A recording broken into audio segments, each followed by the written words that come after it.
She was bruised pregnant and standing barefoot at the edge of nowhere, cast out by the only family she'd ever known. He was a quiet single dad with calloused hands, a broken past, and a porch light that never went out. When their worlds collided on a rain-slicked road in the middle of the desert, neither of them knew that one small act of kindness would uncover a secret worth millions, and a love worth everything.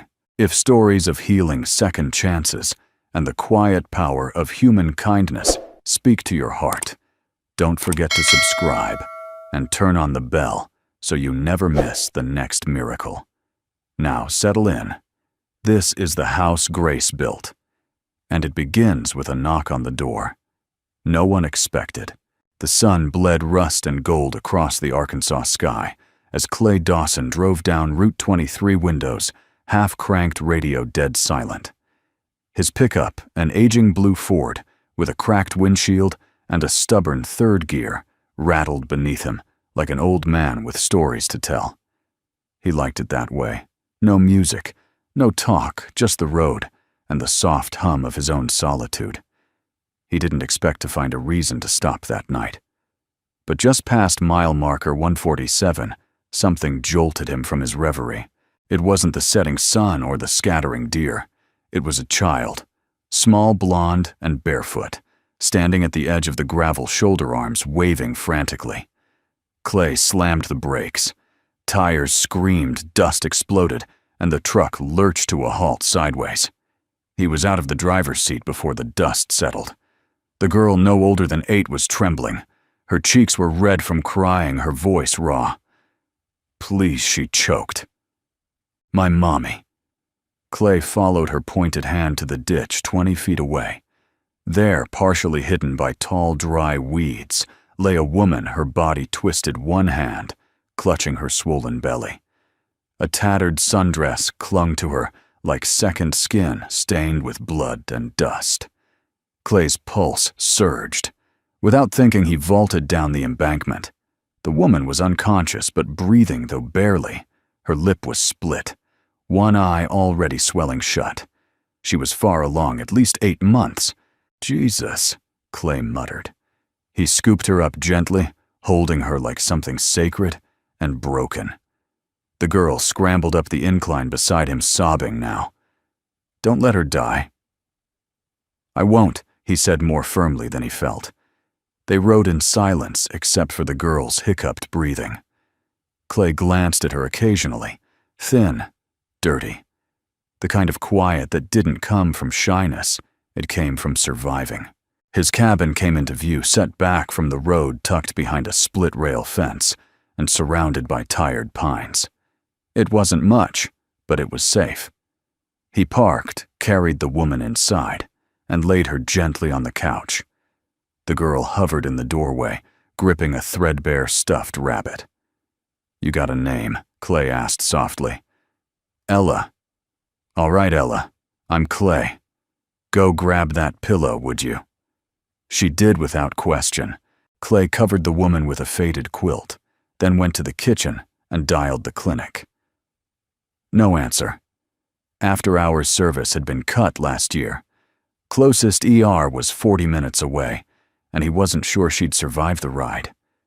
So he did what he could, cleaned her cuts, gave her water in a spoon, whispered that she wasn't alone. Ella watched everything in silence. "Your mama's name?" he asked. "Jenna," she whispered. She didn't want to leave. But he hit her. Clay's jaw tightened.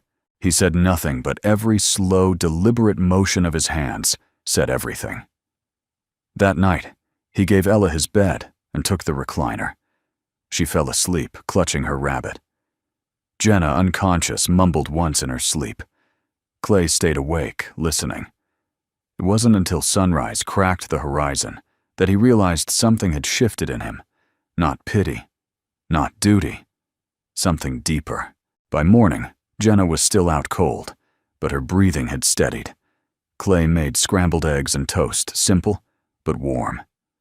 Ella sat at the table, legs swinging, eyes still puffy. "Where's your dad?" he asked gently. Ella didn't answer. She didn't need to. After breakfast, Clay stepped out onto the porch, coffee in hand.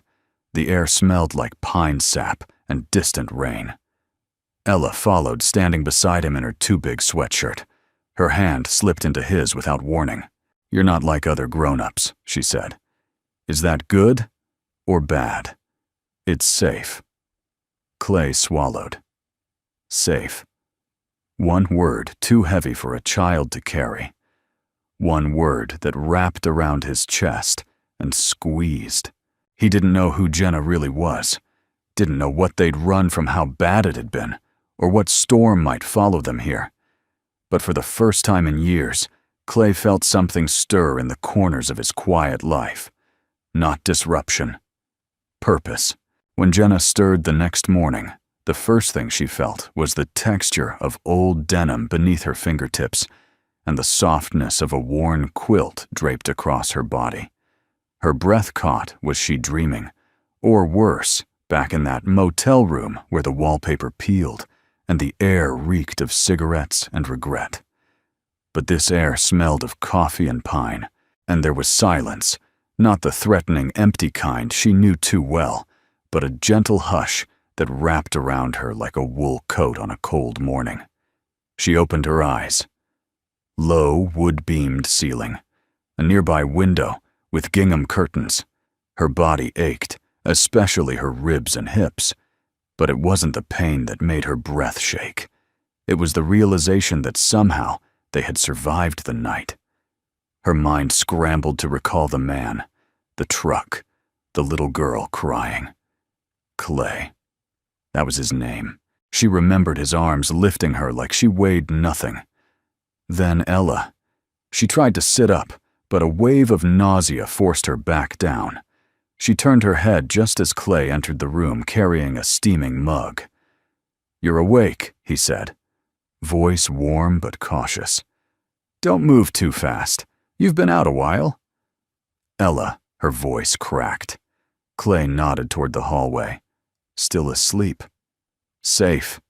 She had pancakes and Drew all over my grocery list. Jenna blinked. She felt exposed, not just physically, but emotionally. Vulnerable. It wasn't a feeling she allowed herself. Not for years. "Where are we?" "My place," he said simply. "About 12 miles from where I found you. No neighbors for a half mile in either direction." She tried again to sit up slower this time. Clay didn't touch her, but he stayed near, ready to catch her if she slipped. "I can't pay you," she murmured. "I mean, not for all this." Clay shrugged. Didn't ask. That answer disarmed her more than kindness would have. No conditions, no rescue with a price tag. "I'll be out of your hair as soon as I can walk," she added. He didn't argue, but something flickered in his expression. Not pity. Not hope. Just a man who had seen enough storms to know which clouds were bluffing. Ella woke late and wandered into the living room, still clutching her rabbit. Her eyes lit up when she saw her mother upright, and she ran forward, careful not to jostle too hard. Jenna hugged her like she hadn't held her in years. "I didn't know where you went," Ella whispered. "I know, baby. I'm sorry. We're okay now." Clay gave them space, retreating to the kitchen to start a second pot of coffee. From there, he watched Jenna touch Ella's hair, her hand trembling. He'd seen soldiers in the VA ward with the same look, people who'd been to places they'd never speak of again. After breakfast, Jenna insisted on washing the few dishes they'd used. Clay offered to help, but she waved him off with a small, tight smile. "You gave me a place to breathe. Let me return the favor." He didn't press her. Instead, he led Ella out to the small garden behind the workshop and showed her how to pick tomatoes without bruising them. She followed him closely, asking 100 questions about every plant. "She's a smart one," Clay said later that day, as Jenna sat in the shade of the porch. "She's everything," Jenna replied softly. "The only good I've ever done in this world." Clay leaned on the porch railing. "I'd bet there's more good in you than you think." She looked away.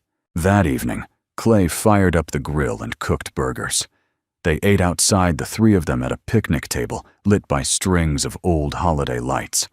It wasn't fancy, but it was the first time Jenna had eaten without fear in longer than she could remember. Afterward, Ella fell asleep on a pile of cushions on the porch swing. Clay carried her inside, careful not to wake her. Jenna stood by the door, watching him, arms crossed, not defensively, but protectively. "You're good with her," she said. "I like kids. Have any of your own." Clay hesitated, then shook his head. Almost once. But life had other plans. Jenna didn't push. He didn't offer more. But in that shared silence, something settled between them. Not romance, not yet. But understanding, the kind that only comes from two people who've both seen too much and kept going anyway. Before turning in, Clay set out a stack of clean towels and pointed to the bathroom. "Lock the door. Water's hot, but you have to jiggle the handle just right." "Thanks," she said. Then, after a pause, "For everything." He nodded once and left her be. Alone, Jenna stood before the mirror. She barely recognized herself. Bruised, pale eyes ringed with exhaustion. But beneath all that, something flickered. A pulse. A possibility. She whispered the word out loud just to test it. Safe. It felt strange, but not wrong. That night, for the first time in months, she didn't fall asleep with her shoes on. She didn't brace for a door to slam or for angry hands. She slept. Deep and dreamless. And on the other side of the wall, so did Clay, with a loaded heart and no idea that everything in his life was about to change. The next few days moved slowly, like the heavy rhythm of a lullaby played on old strings. Jenna was healing, but not just in her body. There was something quieter unraveling in the silence between her and Clay, an unspoken language built on shared glances, brief nods, and the deliberate grace of people who carried old wounds with quiet dignity. She rarely spoke unless spoken to. Clay never pried. That more than anything made her stay. On the third morning, Clay found her in the kitchen at 6 a.m., already dressed in one of his flannel shirts that hung loose over her growing belly. She was pouring water into the percolator, her brow furrowed in focus. "I didn't mean to wake you," she said without turning. "You didn't," he lied. They drank their coffee in silence on the porch. The sky was still soft with pre-dawn lavender. Ella was inside humming in her sleep. A small wind toyed with Jenna's hair. "I used to hate quiet," she said suddenly. "It used to mean something bad was coming." Clay nodded. He didn't say that he used to hate quiet too, until he realized it was the only thing that didn't ask anything of him. "Here," he said instead, handing her a small bag of nails and a hammer. "I was thinking you and Ella might want to help me patch the old fence." Jenna stared at the tools. "You want me to build something?" He smirked. "Why not? The boards are light. Plus, no one swings a hammer like someone with something to get out of their system." She laughed, an unexpected sound, raspy and warm. "I suppose I have a lot to work with then." That afternoon, Jenna found herself kneeling in the dirt, balancing on swollen ankles, hammering crooked nails into aging cedar planks. Clay worked silently beside her, his motions fluid and practiced. Ella danced between them with a small bucket of tools, occasionally stopping to inspect their progress like a miniature forewoman. "Y'all are a mess," she declared proudly. "I blame your mother." Clay replied, brushing sweat from his brow. "Nope. You invited this chaos." Jenna shot back, her voice lighter than he'd ever heard it. It wasn't just about the fence. It was about control, creation, reclaiming space she'd long abandoned to pain and fear. Every nail she drove in was a statement: "I'm here. I exist. I build." After a while, Clay disappeared into the shed and returned with an old wooden board. "I figured Ella might want to help with this," he said. The board was blank, save for a carved outline that read, "Welcome to the porch." With a few brushes and leftover paint, the three of them sat under the shade and painted the sign. Jenna worked in calming strokes of forest green and buttercream. Clay added subtle details, tiny stars, a dog's paw. Ella painted a sun with a smiley face that took up the entire corner. It was messy, imperfect, beautiful. Later that night, after Clay had gone inside and Ella was tucked into bed, Jenna remained on the porch swing, the finished sign resting across her knees. The air smelled like wood smoke and honeysuckle. She traced the letters with her fingertip, her heart aching in unfamiliar ways. "You can stay as long as you need." His voice came from the door, gentle, certain. She looked up at him. "Why are you doing this? Doing what? Giving? Trusting? Letting us matter?" Clay walked over, sat across from her on the edge of the steps. "Because someone once did the same for me. I never forgot what it felt like to be picked up when I didn't even know how to ask." She nodded slowly. "There's more to you than you let on," she said. "There's more to everyone than they let on." The following day, Jenna found herself humming as she tidied the kitchen. She didn't realize it until Ella looked up from the table, surprised. "You're singing." "No, I'm not." "Mom, that was definitely singing." Jenna smiled, embarrassed. Maybe just a little. That afternoon, Clay asked if she wanted to see the workshop. Inside it was everything she expected: tools in careful rows, sawdust in every crevice, wooden beams stacked with precision. But in the corner was something she hadn't expected: a rocking chair half-finished, carved with leaves along the arms. "It's beautiful," she whispered. "It's for the baby," he said quietly. Jenna turned to him, stunned. "You built this. I started it the night after you got here. Figured you'd need one." Her throat tightened. She reached out and ran her hand along the curve of the backrest. "It's the kindest thing anyone's done for me in years." He met her eyes. "It's just wood and nails." "No," she said, voice cracking. "It's care. And I don't remember what that feels like." That night, Clay sat alone on the porch, guitar resting in his lap. He strummed soft, slow chords, music that didn't demand attention, just offered company. Jenna joined him barefoot, a mug of tea in her hands. She didn't say anything, just sat. Listened. After a while, she asked, "What happened to the one you almost had?" Clay paused. The strings stopped vibrating. "We were young, thought we had all the time in the world. She got sick fast. I didn't get to finish the crib." Jenna didn't reply. She just reached over and gently placed her hand on his. They stayed that way for a long time. No questions, no stories, just quiet. The kind that didn't threaten anymore. The kind that healed.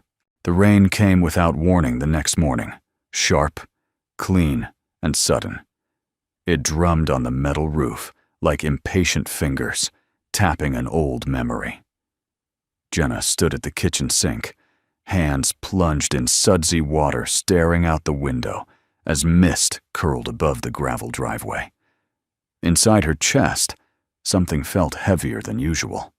Not fear, not dread. Something older, buried deep. She couldn't name it. Ella was in the corner coloring a sun with sunglasses on Clay's old grocery list. Clay himself was outside tightening a tarp over the woodpile, his shoulders soaked through his flannel shirt, his hair darkened by the storm. A knock on the door startled them both. Jenna turned, heart suddenly on edge. Visitors were rare out here. Clay re-entered before she could move, wiping rain from his face. He held out a small, damp envelope in his hand. "This was in the mailbox," he said. "No return address. Just your name." Jenna stared at it. Her name, Jenna Lee Sterling, written in a stiff, formal script she hadn't seen in almost a decade. Her hands trembled as she dried them and took the envelope. It was old edges, yellowed. A rusted paperclip still clung to the corner, like it had survived something it shouldn't have. She knew exactly what it was. She didn't open it. Later that day, after Ella had gone down for a nap, Jenna sat on the edge of Clay's porch, with the envelope resting in her lap. She held it the way someone might hold a wound that hadn't bled in years. Clay brought out 2 mugs of hot cider and didn't speak. He sat beside her, letting the quiet grow full and soft. "It's from him," she said eventually. "Thomas Sterling, my adoptive father." She glanced at him expecting surprise, but Clay's face remained calm. "He passed, didn't he?" Jenna nodded. 8 years ago. Cancer. She paused, rubbing the corner of the envelope. "He wrote me before he died. I never opened it. I left the day of his funeral and never looked back." Clay looked at her carefully, the way you look at someone standing near the edge of a cliff. "Why?" She exhaled slowly. "Because when I told them I was pregnant, they asked me to leave. Said it would tarnish the name. I'd spent my whole life trying to live up to a name I never chose." She shook her head. "I loved him, but I couldn't love the way he stayed silent when they pushed me out. And yet, you kept the letter." Jenna smiled, sad and small. "I wanted to hate him, but I was afraid he might have loved me anyway. And if I read that, I'd have to live with knowing I ran away from someone who didn't stop loving me." She looked down at the envelope again. It was quiet except for the wind in the trees. Clay didn't pressure her, just sipped his cider and stared out at the yard, where Ella's rain boots were still tipped over in the grass. After a long moment, Jenna peeled the envelope open. The letter inside was crisp, surprisingly clean. Her name at the top. "No, dear. Just Jenna." She read silently, lips parting in small, disbelieving breaths. Clay didn't interrupt. The only sound was the creaking of the swing behind them and the slow shift of her shoulders as emotion took root. When she folded the letter again, her eyes were wet. "He left everything to me," she whispered. "His house, his shares in the company. He wrote that he was ashamed he didn't defend me, that he knew he was wrong, but by the time he wanted to fix it, he was already dying." Clay looked at her steady. "You said it was addressed only to you. There's more." She opened the flap again and pulled out a notarized form yellowed and clipped behind the letter. He said, "If I didn't claim the estate by a certain date, it would pass to my child instead, provided she was being raised with compassion and moral character." Clay sat back. "So this belongs to Ella now." Jenna nodded. "Legally, maybe. But I'm not sure I want any of it. That house, that company, that name." "Why not?" he asked gently. "Because I don't know who I am if I'm not running from it." That stopped him. The next day, Jenna took Ella for a walk in the orchard behind the workshop. The rain had stopped, but the trees still dripped with silver. They walked slowly, hand in hand. Ella asked questions as always. Why do apples grow in bunches? Why does the sky look softer after rain? Why do some people have to run? Jenna paused on that one, because sometimes, she said, they forget what home feels like. Ella looked up, then wrapped her arms around her mother's waist and held her tight. She didn't ask for more. Back at the house, Jenna found Clay fixing the porch step. "I want to do something," she said. He looked up. "I want to take the money, not for me, but for something good, something permanent." Clay nodded once. "What are you thinking?" She breathed in deeply as if testing her own certainty. "A center. For women and kids like us. No questions asked. No expectations. Just shelter. Like you gave us." Clay leaned back on his heels. "You sure you're ready for that?" She met his eyes steady. "No, but I'm ready to stop running." That night, Jenna took the letter, placed it in a glass frame, and set it above the fireplace. Not as a trophy, as a reminder, not of what she lost, but of what she finally chose to face. Clay didn't sleep the night Jenna read the letter. He lay awake on the recliner, staring at the dark ceiling of the living room, listening to the creak of the rafters and the slow hum of wind through the pine outside. Jenna had gone to bed early, her voice quiet but certain when she said goodnight. There was a weight in her steps, but not the weight of defeat. This was different. This was the burden of choice. And Clay felt something twist in his chest. He wasn't sure what scared him more, that she might leave or that she might stay. The next morning, Clay rose before dawn and headed out to the workshop without saying a word. He needed the rhythm of hammers and saws, the comfort of tasks, with clear purpose and edges. Wood never lied. It didn't pretend or vanish overnight. You shaped it with your hands and lived with the result. But this morning he couldn't focus. He ran a hand along the unfinished cradle he'd been building for Jenna's baby. The grooves were soft, precise months of work. He'd carved tiny birds along the rail, the kind that flew low over his porch after rainstorms. Now he wondered if the child would ever sleep in it. He heard footsteps behind him.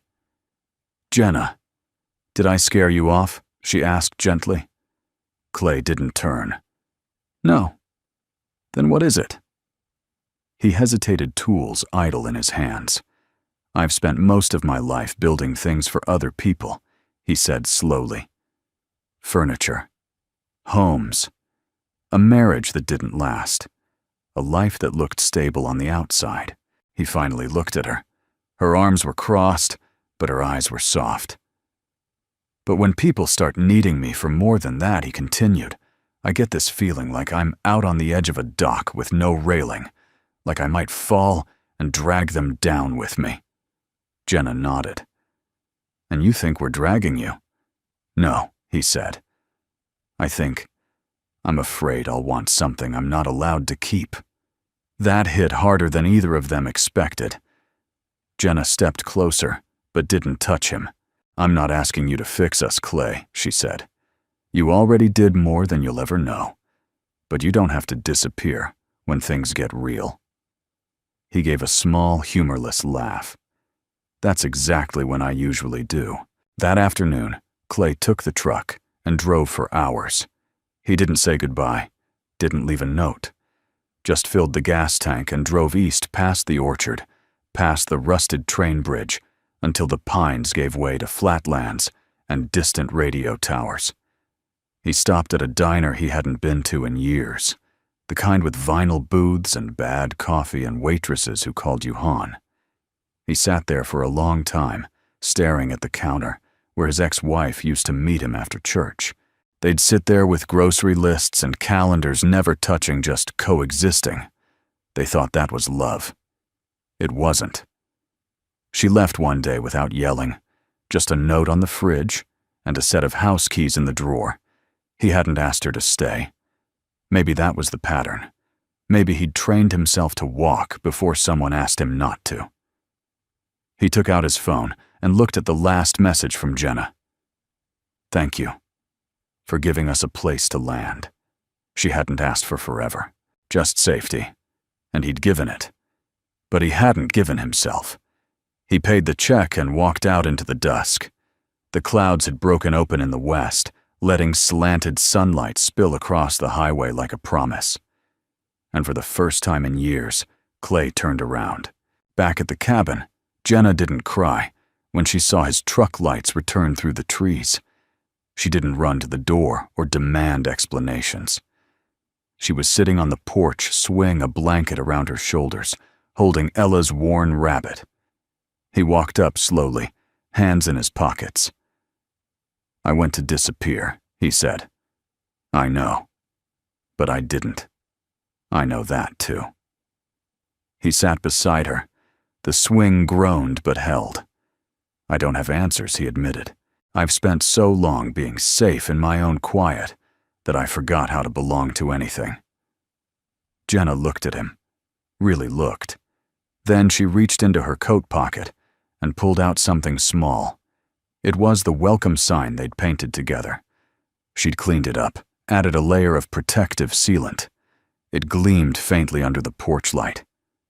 "I was going to hang it today," she said. "Thought maybe you should be the one to do it." Clay took it, running his thumb along the edges. His throat tightened. "I'm not good at staying." Jenna smiled, a little sad, a little hopeful. "Then start by not leaving." Inside, Ella was asleep on the couch, curled up under Clay's flannel. Her mouth was slightly open, one hand wrapped around the armrest like it anchored her. Clay stood in the doorway watching her. He didn't know what tomorrow held. Didn't know how long Jenna would stay, or whether the baby would be born under this roof. But he did know this. He wasn't walking away. Not this time. The next morning was unusually quiet, not the kind of silence born from tension, but something softer, more settled. As the sun peeked through the trees behind Clay's cabin, golden light poured through the kitchen windows, catching specks of dust in the air and turning them into stars. Jenna stood barefoot at the sink, gently drying plates. Her baby bump pushed against the edge of the counter, but she moved with a grace that hadn't been there a week ago. There was music playing, soft bluesy, and Clay's old radio sat on the windowsill like it had been waiting for the right moment to speak again. Ella sat at the kitchen table, head bent over a sheet of paper tongue, peeking from the corner of her mouth in concentration. "What you working on?" Clay asked, as he walked in, wiping his hands with a rag from the woodshop. A sign, Ella said proudly. "For the workshop. So people know where the magic happens." He leaned over her shoulder. The paper showed crooked block letters, Mr. Clay's Fix-It Place. Below it, a wobbly drawing of Clay with a hammer. Ella holding a tool belt and a big smiling dog that didn't exist. Clay laughed. "You gave me a mustache. It makes you look wise," Ella replied. Jenna chuckled. "She's not wrong." Clay turned to her, catching her eye. That brief glance, a shared smile, easy and unforced, carried more warmth than words could hold. Later that morning, while Jenna rested, Clay invited Ella to the workshop. "You ever swing a hammer before?" he asked. "Nope. But I've swung a bat. Same principle, but don't aim for windows." The workshop smelled of cedar oil and faint traces of clay soil. Sunlight streamed through a dusty window pooling on the workbench. Clay pulled out a scrap of wood and handed Ella a small hammer. "Hold it steady. Let the weight do most of the work. Try tapping the nail in first." She gave it a go, awkward, too soft. "Don't be afraid of it," Clay said. "Just feel the rhythm." Ella tried again. The nail went in crooked, but she grinned. "Not bad." "Really?" she asked, eyes lighting up. He nodded. "You'll be teaching me by next week." Over the next hour, they worked side by side. Clay let her hold planks in place while he sawed.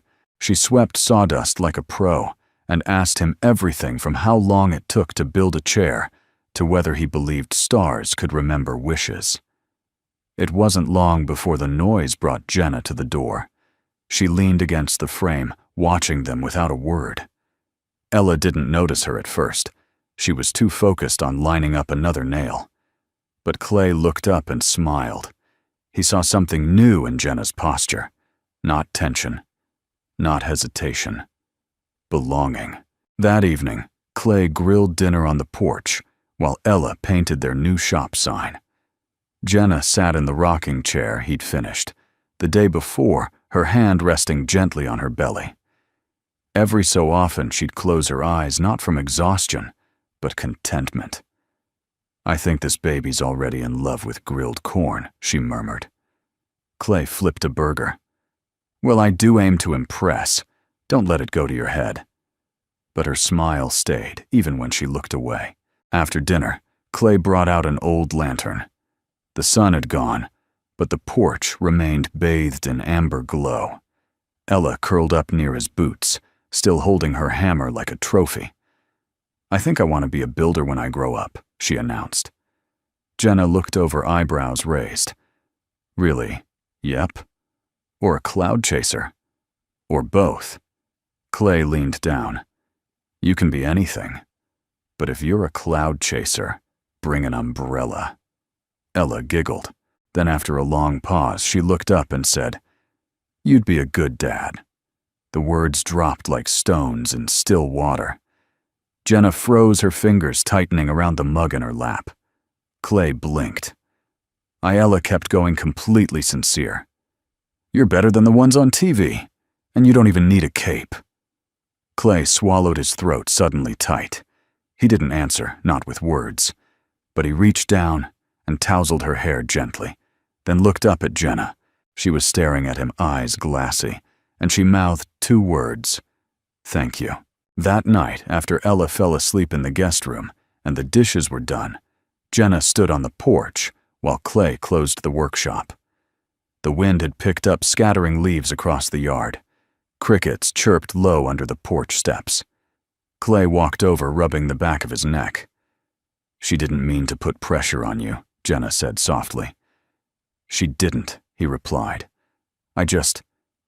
She hesitated.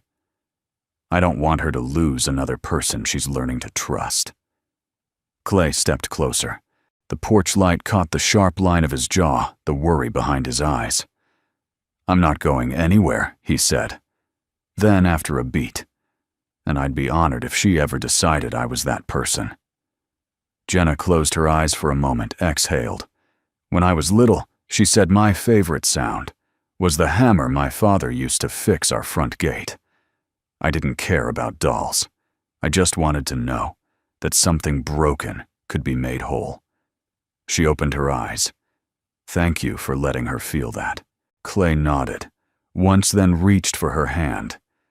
They stood like that a long time, 2 people who had built their lives on silence, finally finding peace in something louder, the quiet between nails. The letter arrived on a Tuesday morning, delivered not by the mailman, but by a black sedan that rumbled up the gravel drive and came to a deliberate stop just past Clay's gate. Jenna stood on the porch, one hand shielding her eyes from the sun, the other instinctively wrapped around her belly.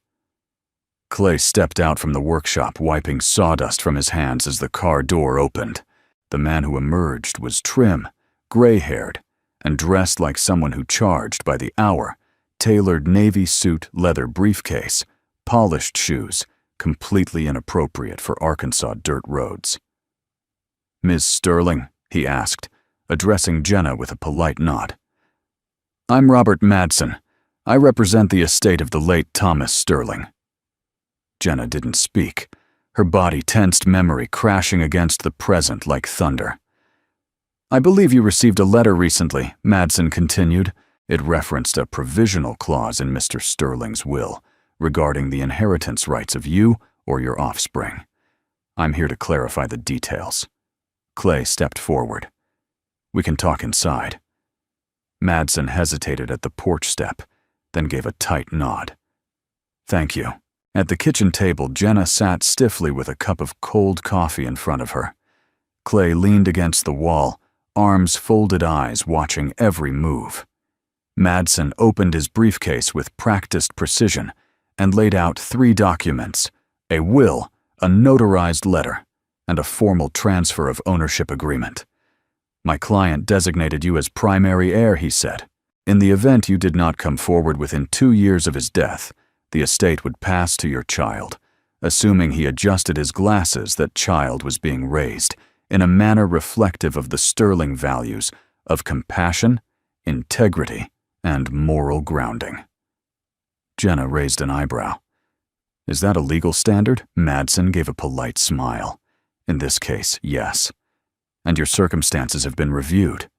That made Clay shift. By whom, he asked. "Private investigators," Madsen replied matter-of-factly. "They've been tracking Ms. Sterling's whereabouts for over 6 months as part of the final review." Jenna exhaled, slow and shaky. "So, what does all this mean?" "It means you or your daughter are entitled to the full value of the Sterling estate.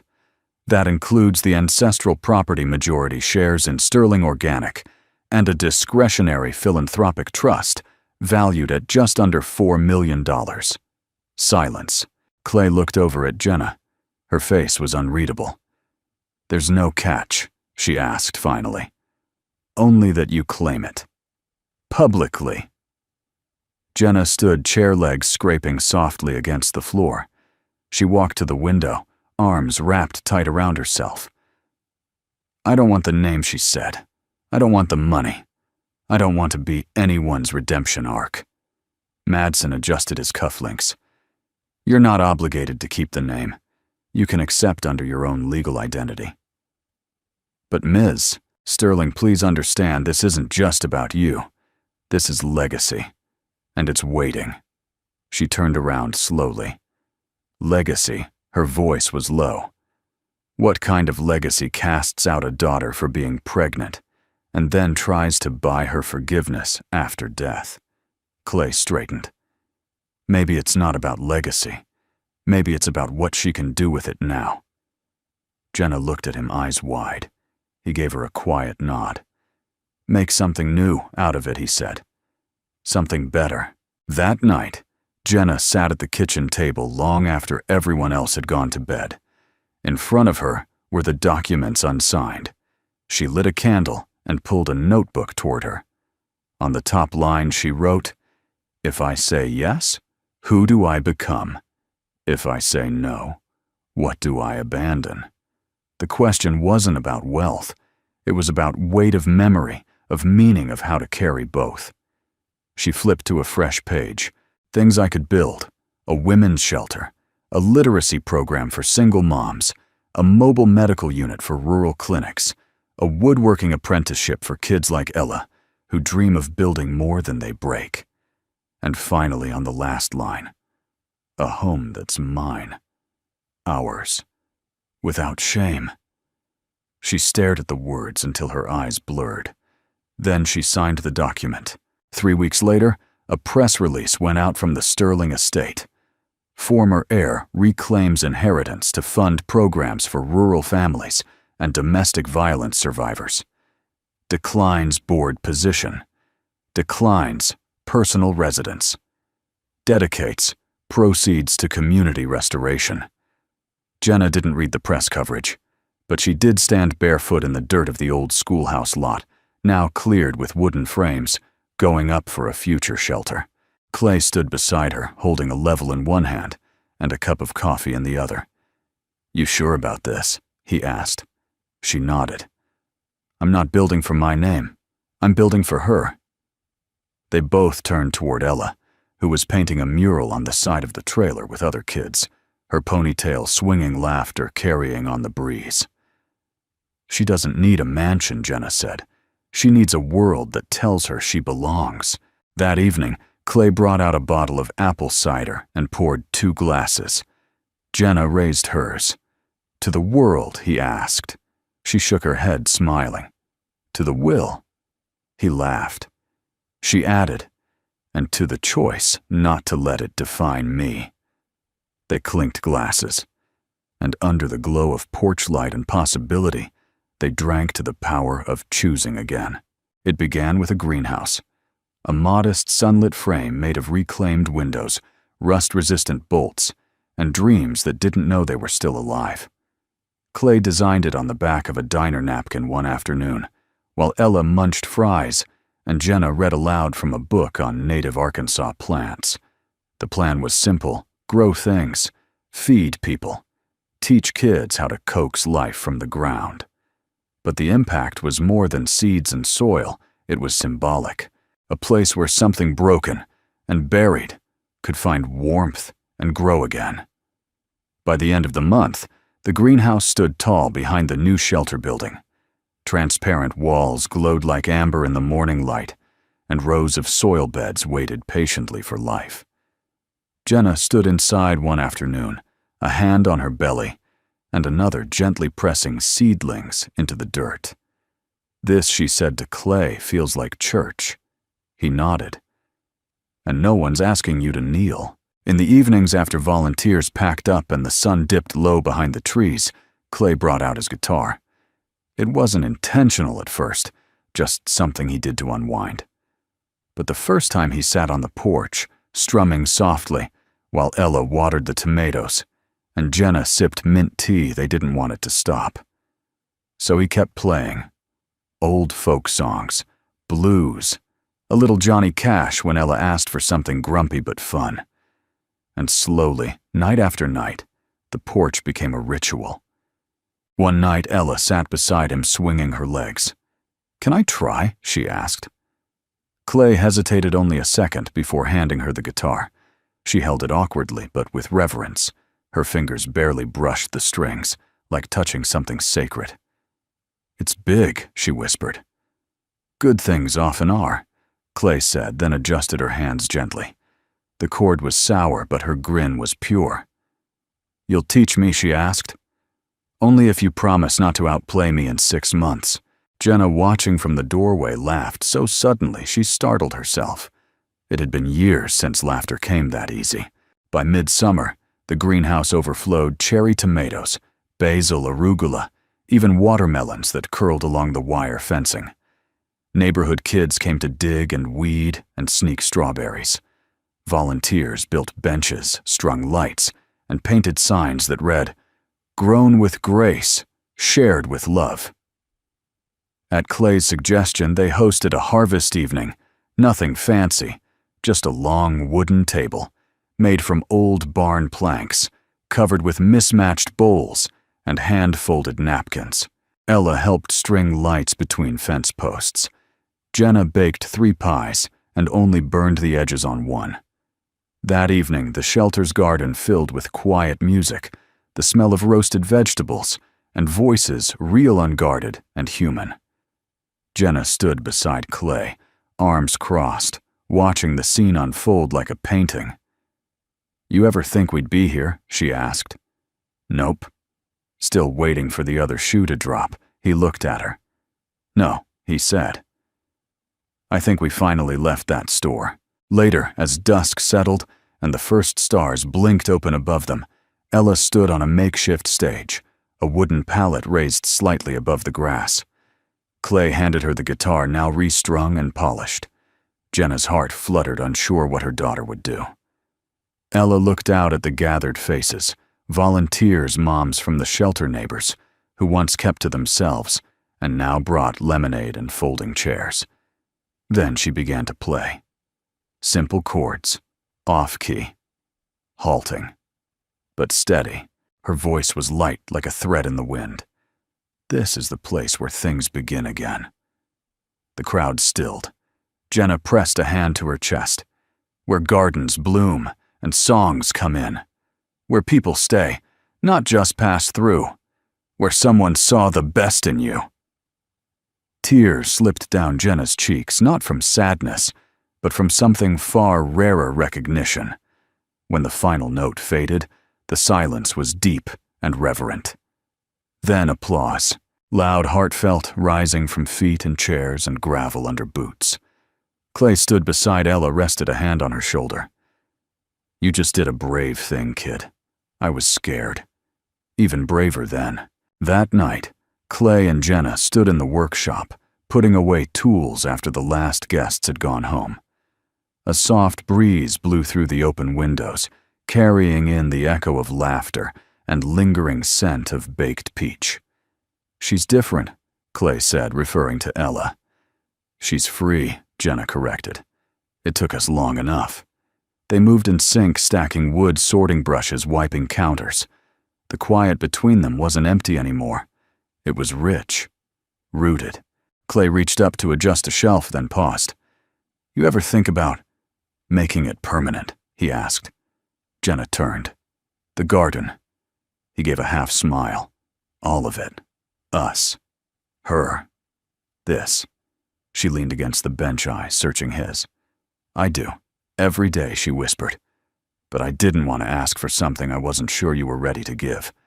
He looked at her steadily, fully. "I'm not offering out of guilt. Or rescue. I'm offering because I want to build something that doesn't end when the hammer stops swinging." Jenna stepped forward and placed her hand over his. "Then let's build it together." Later that night, under a sky full of stars and possibility, Clay returned to the porch alone. He picked up his guitar, tuned the strings, and played something new, not a song from the past, but a melody that had only just found its shape, one written for a girl and her hammer, and a woman who learned that love like a garden could grow in any soil as long as someone believed it was worth planting. It began like so many things lately, in quiet. Jenna sat at Clay's desk in the corner of the living room, the one he'd built years ago from reclaimed barn wood. Morning light filtered through gauzy curtains, catching the curve of her belly and the steam rising from a forgotten cup of tea. She hadn't planned to write anything. But there it was, an envelope, cream-colored, blank, not addressed, not required, just waiting. Her hand moved before her mind caught up. She picked up the pen and began with the simplest, strangest word she hadn't spoken in years. Then the pen paused. Her breath did too. She'd never called him that. Not aloud. Not after the day they asked her to leave. But it had been his name to her quietly, even after the silence had replaced the Sunday breakfasts and stories by the fire. She took a breath and let the words come. Dad. I thought I'd start this letter 100 times. I never did. I told myself I didn't need to. That you didn't deserve it. That the silence was answer enough. But I've learned some things about silence lately. It doesn't fix anything. It just holds the pain until it finds another way out. When you stood in the hallway that day when I told you I was pregnant and ashamed and afraid, I needed you to step forward. And you didn't. But what I didn't see, then I can see now. You were afraid too. Afraid of what the world would say. Afraid of what your family would think. Afraid that loving me in that moment might cost you everything you'd worked for. You made the wrong choice.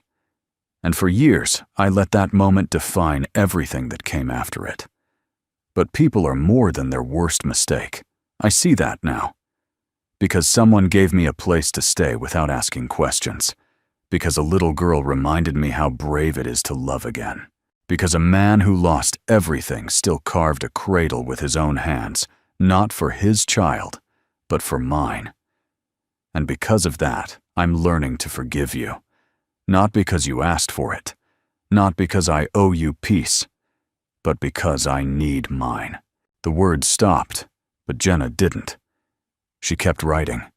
She wrote about the greenhouse and the way Ella sang while she worked, about the shelter they were building, the pies she burned, the way Clay stood next to her like a partner, not a savior.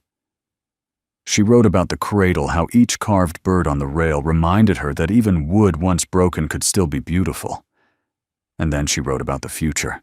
We're naming the baby Grace, not because I'm religious, but because grace is what I found when I least deserved it. And that's what I want her to grow up believing in, not punishment, not shame, but second chances. You gave me one in your own way. The letter, the estate, the choice to claim or walk away. I didn't choose the money, Dad. I chose the mission. And maybe that's what you meant to offer all along. I'll never know what you would have said if you had more time. But I know this, I forgive you. And wherever you are, I hope you forgive yourself too. Love, Jenna. She didn't seal the letter. She didn't even fold it. She simply laid it flat on the desk beside the candle Clay had lit that morning and let the wax's soft glow warm the edge of the page. Then she stepped outside.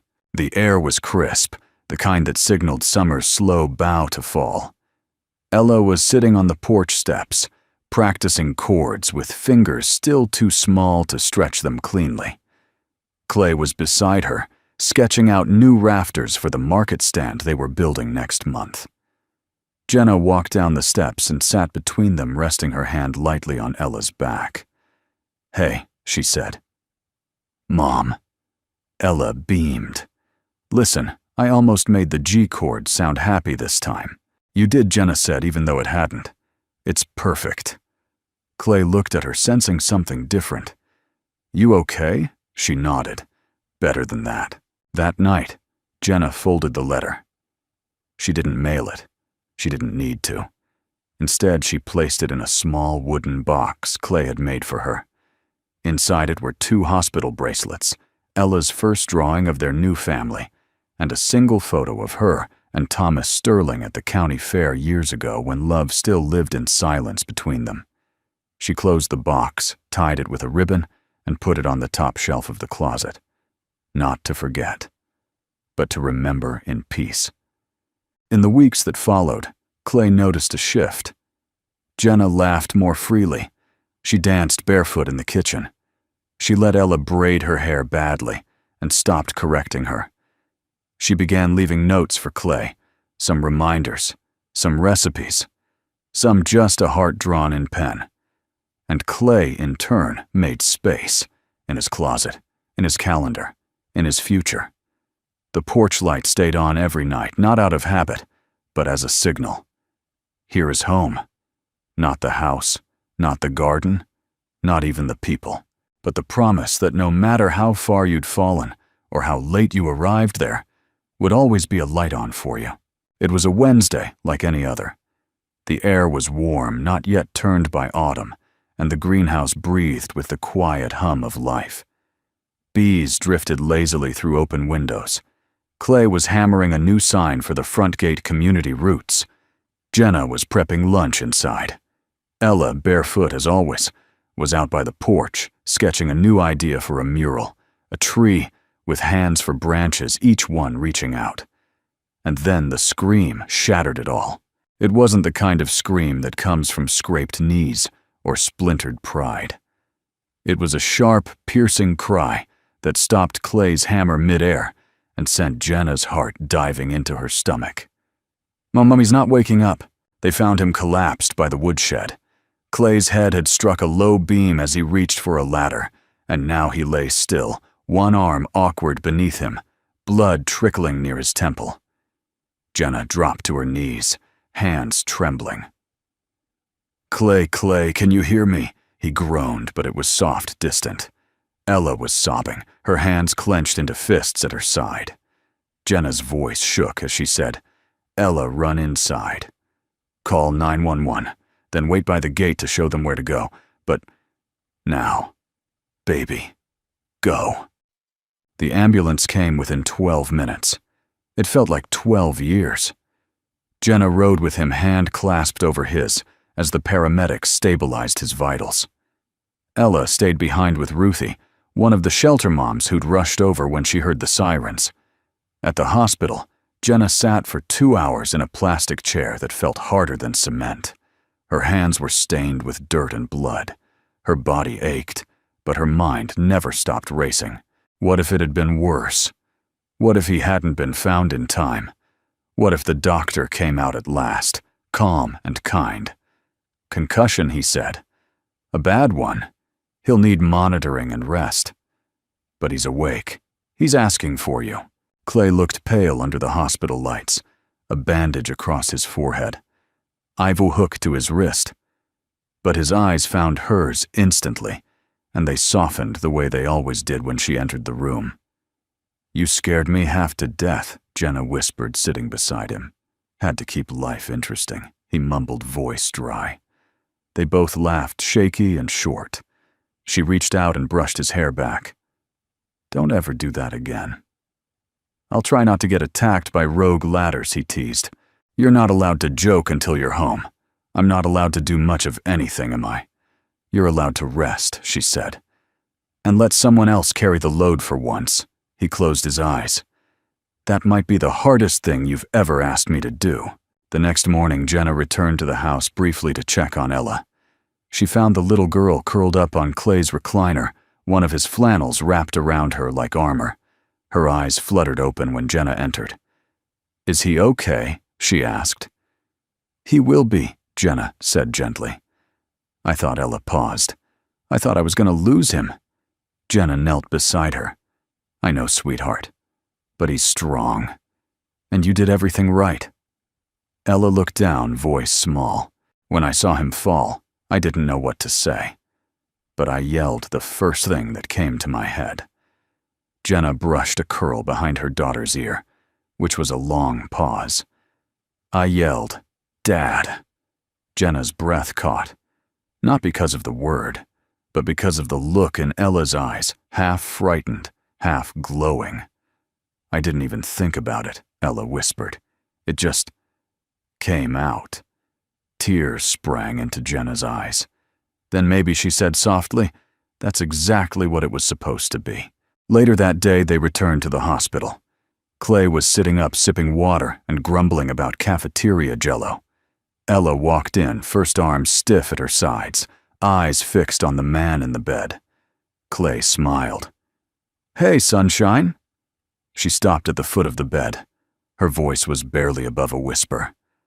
"Hi, Dad." The room froze. Clay blinked once, slowly. Then, with a voice steadier than it had any right to be, he said, "Hi, kiddo." Jenna turned away briefly, pretending to adjust the blinds, her hand covering her mouth.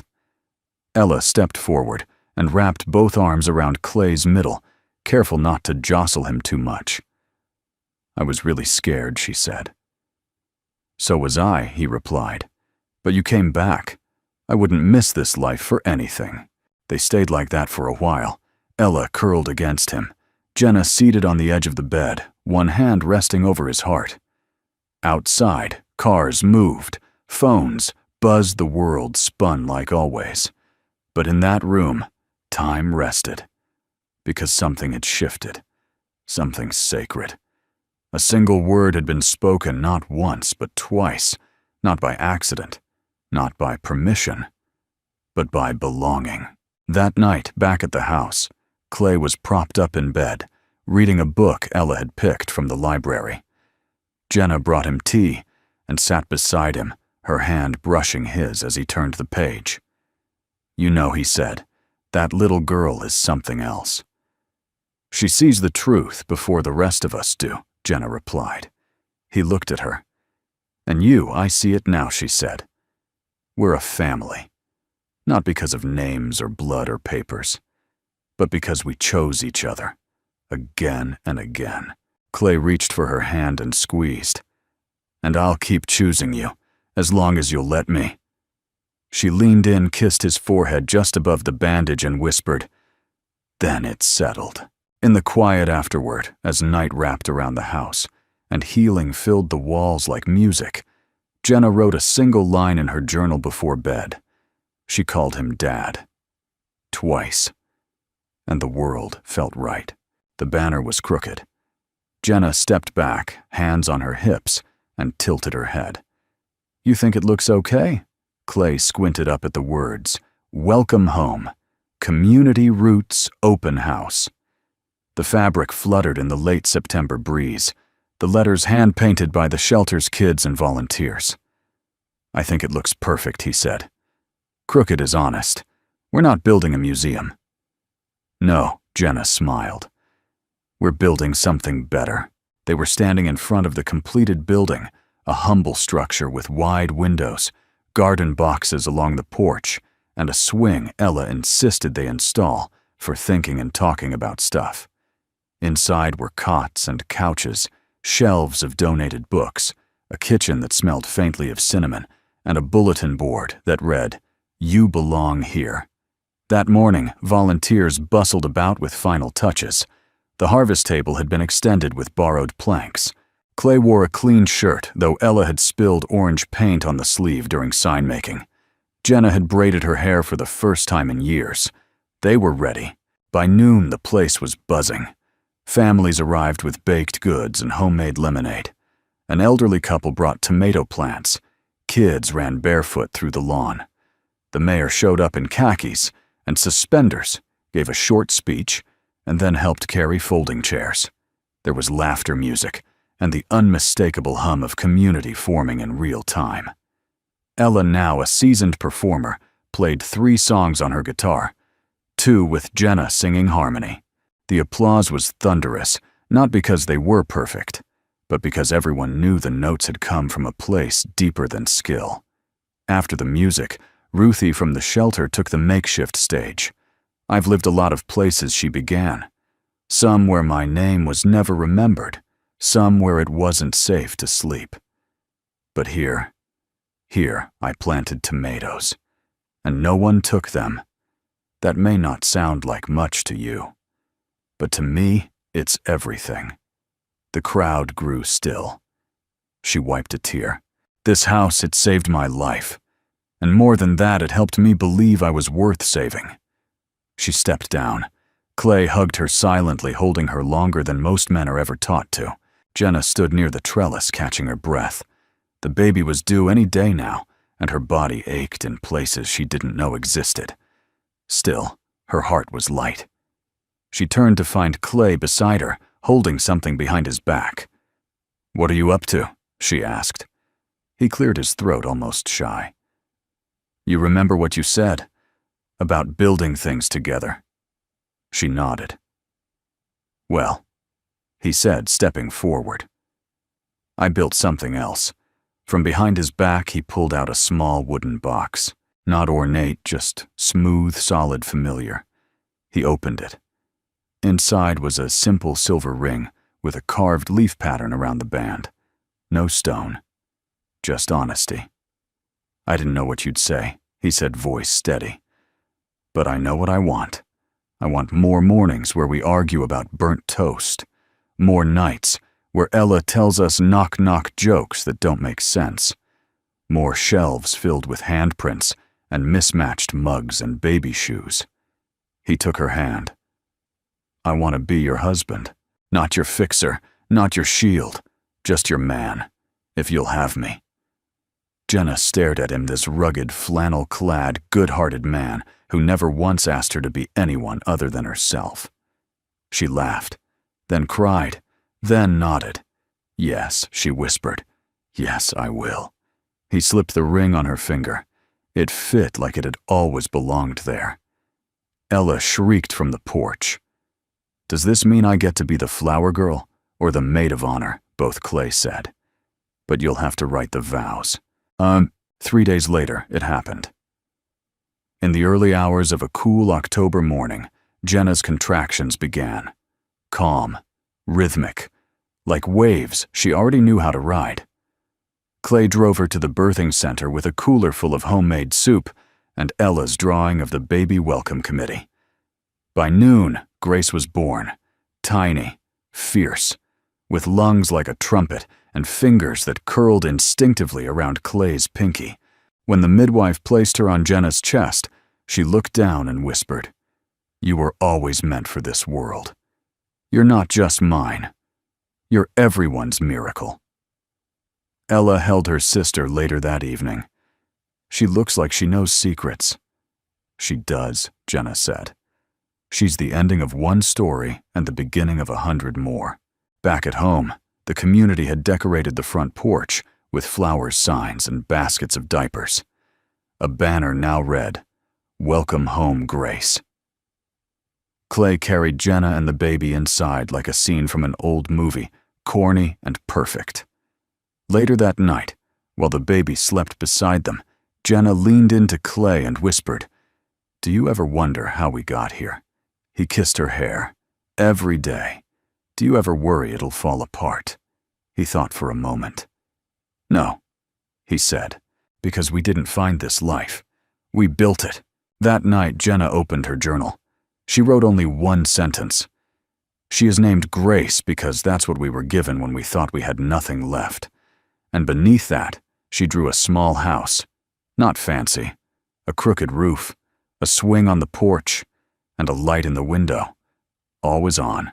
If this story touched your heart even just a little, we'd love to hear from you. Tell us in the comments, where in the world are you watching from? It's always beautiful to see how stories like this bring people together from every corner of the map. And if you'd like more gentle, meaningful stories about love, kindness, and quiet miracles, consider subscribing. We'd be honored to have you as part of this growing family, from the bottom of our hearts. Thank you for spending your time with us today. May your days be filled with light, and may you always find home in unexpected places.